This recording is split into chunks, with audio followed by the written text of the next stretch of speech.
Where is the second American Revolution going, and how is it going? Well, you tell me. I think we have right now several million people out there across the country in Tea Party movements. We have tax revolts. We have people out there who are looking for the truth, YouTubers and bloggers out there spreading the truth and educating people about the real economic stats, as well as the interference of government and the result of government in our lives.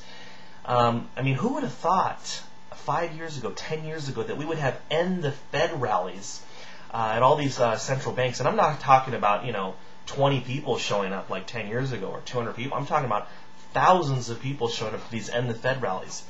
Congressman Paul, who's been against the Fed for, since he's made a public statement, has written a book at the right time titled End the Fed. Now, my concern with the second peaceful American Revolution is that we may be short on time. Because right now you have a lot of things in place that the socialists and communists of the world have put in place a long time ago, planted the seeds. They've got the right people in office right now. And there's a move towards global socialism and global governance. Right now, President Obama, is actually in Copenhagen working out a treaty where a global governance will have the authority to come into the U.S. and regulate, charge, and even shut down U.S. businesses who are in violation of the Copenhagen Treaty.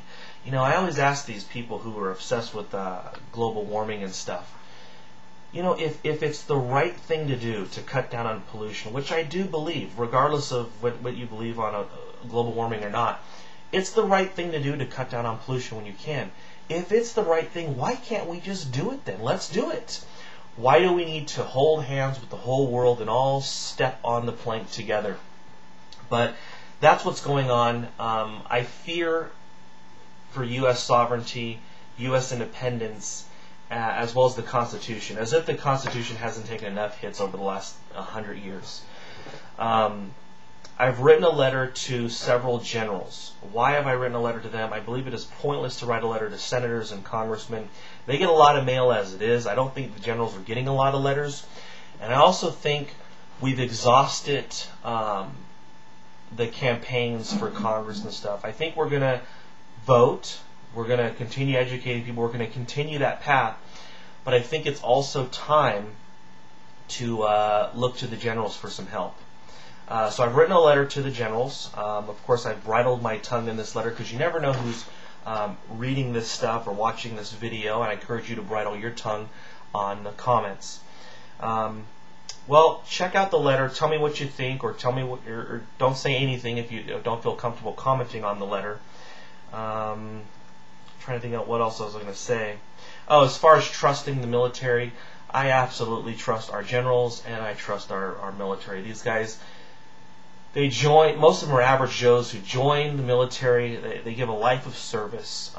The fear that I have for the government comes from the sinister civilian employees who are handpicked by special interest groups, global elites, who tell the president, hey, make sure this guy is the Secretary of Defense. I mean, come on, guys. The same guy is going to be the Secretary of Defense for Obama, anti-war, Bush, pro-war.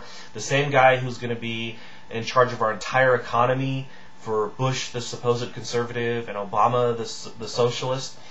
I mean, this doesn't make sense. It's obvious. The evidence is right there in front of you. So I am in fear of civilian Pentagon officials who are in charge of our military. But that's why I think it's important that I go direct to the generals, specifically the officers. The officers have a different oath than regular military, and you'll see that on the blog I posted prior to the copy of the letter. But anyway, I think I've said enough. Hope everything's going well for everybody. Please join me after you read the blog, join me on the Vision Victory channel for an economic update. Thank you.